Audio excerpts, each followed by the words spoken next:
দয়া করো ভূমিকা, দয়া করো।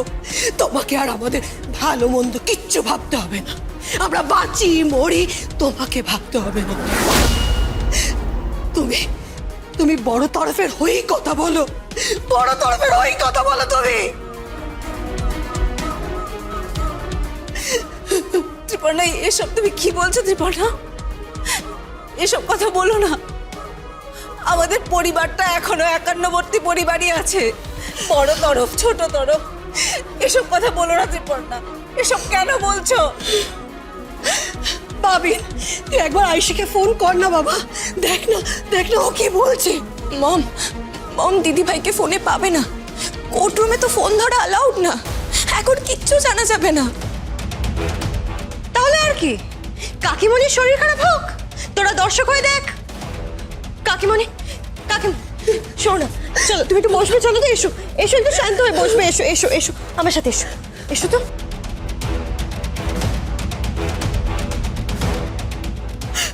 শান্ত হও, শান্ত হও, জলটা খাও, জলটা খাও। তুমি এরকম করলে তোমার শরীর খারাপ করবে। আরে কিচ্ছু হবে না, কেন ওনাকে ভয় পাওয়াচ্ছ? বাবিন্দা, তুই এসো বলছিস কেন?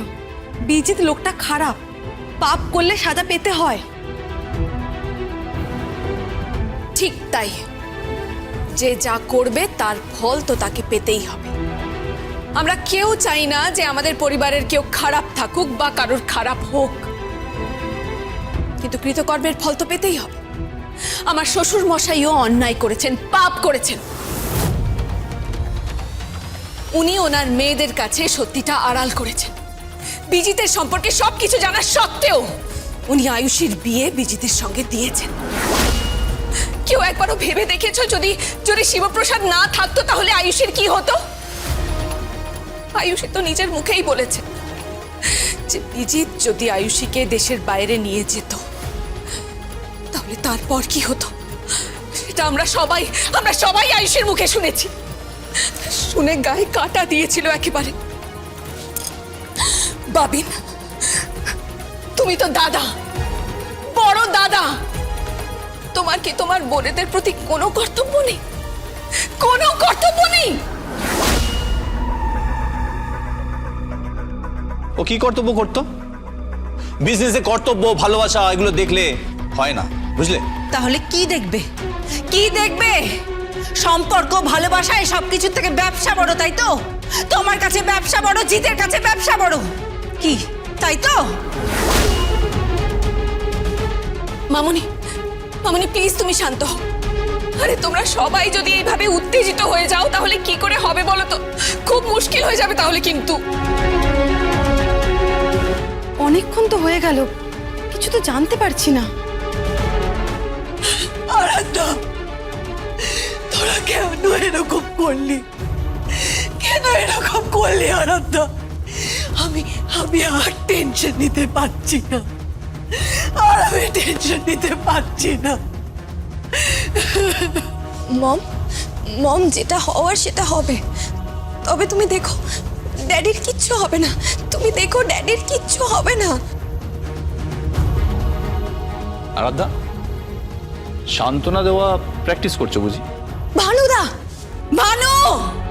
সরি, যেটা সত্যি সেটাই বললাম, দেখো কি হয়। যা হওয়ার তাই হবে। আমাদের কাছে ওয়েট করা ছাড়া আর কোনো উপায় নেই, কোনো উপায় নেই।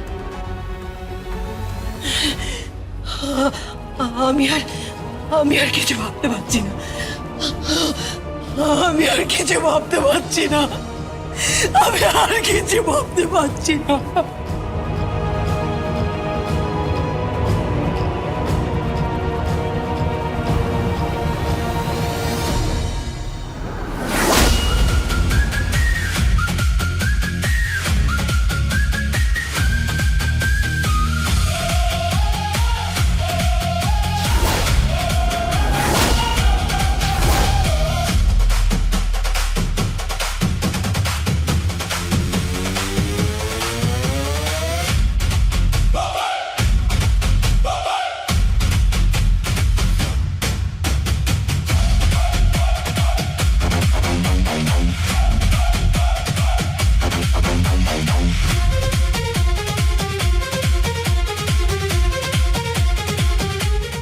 অনার, ইনি হচ্ছেন পাঁচকড়ি ঘোড়াই।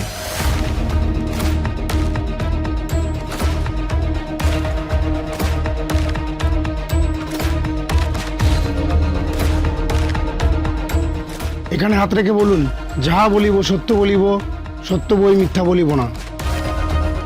যা বলিব সত্য বলিব, সত্য বই মিথ্যা বলিব না।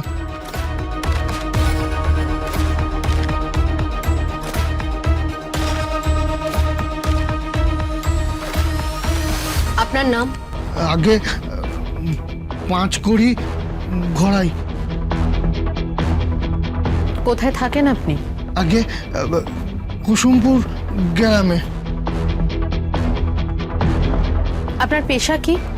আগে যখন যা পাই, কখনো ভ্যান চালাই, কখনো ঝালাইয়ের কাজও করি, আবার কখনো চুরি করে নারকেল ডাব গাছ থেকে নামান। আগে হ্যাঁ। সেদিন রাতে মানে 11 তারিখ রাতে ঠিক 8টার সময় আপনি কোথায় ছিলেন? আগে গেছে। Order, order, order. সেদিন কি কোনো উৎসব ছিল? আগে হ্যাঁ, একটা বিয়ে ছিল। সেদিন বিয়েতে ঠিক কি হয়েছিল? আগে সেই রাত্রে তো গুলি চলেছিল। আমি সেই রকম গুলির আওয়াজ আগে কখনো গ্রামে শুনিনি। ঠাই ঠাই ঠাই করে গুলির আওয়াজ হলো, আর তারপর দেখলাম ওই দাদাবাবুটা পড়ে গেল। আর তারপর চিৎকার চেঁচামেচি, সবাই কেমন ধরে ধরে শুরু করে দিল।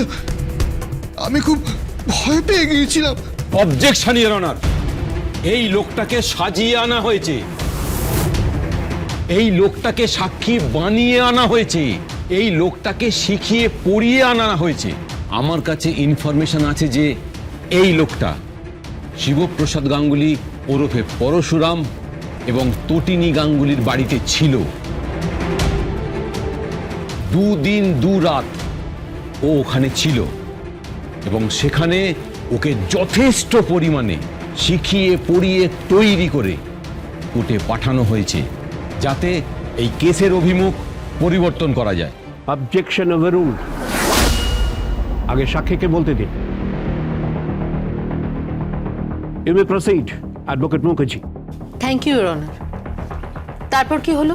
আর তারপর আমি দেখলাম যে ওই যে দিদিমণি, সে ধূপ করে পড়ে গেল। আমি অবাক হয়ে গেলাম যে গুলি করলো সে পড়ে গেল কি করে।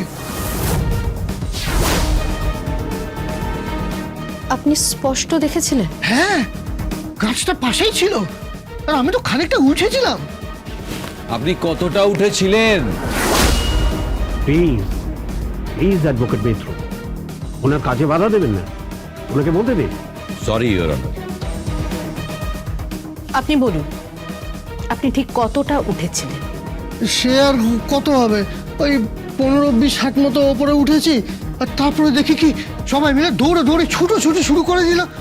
অমন ভালো ভালো নারকেলগুলো। আপনাকে যেটা প্রশ্ন করা হচ্ছে ঠিক সেটাই বলুন। তারপরে কি হয়েছিল? আগে ওই দিদিমণি ধূপ করে পড়ে গেল। তারপর দেখলাম পেছনে একটা লোক দাঁড়িয়ে আছে, তারপর তার হাতে একটা ভারী অস্ত্র ছিল, সেইটা দিয়ে একবার মাথা মারলো।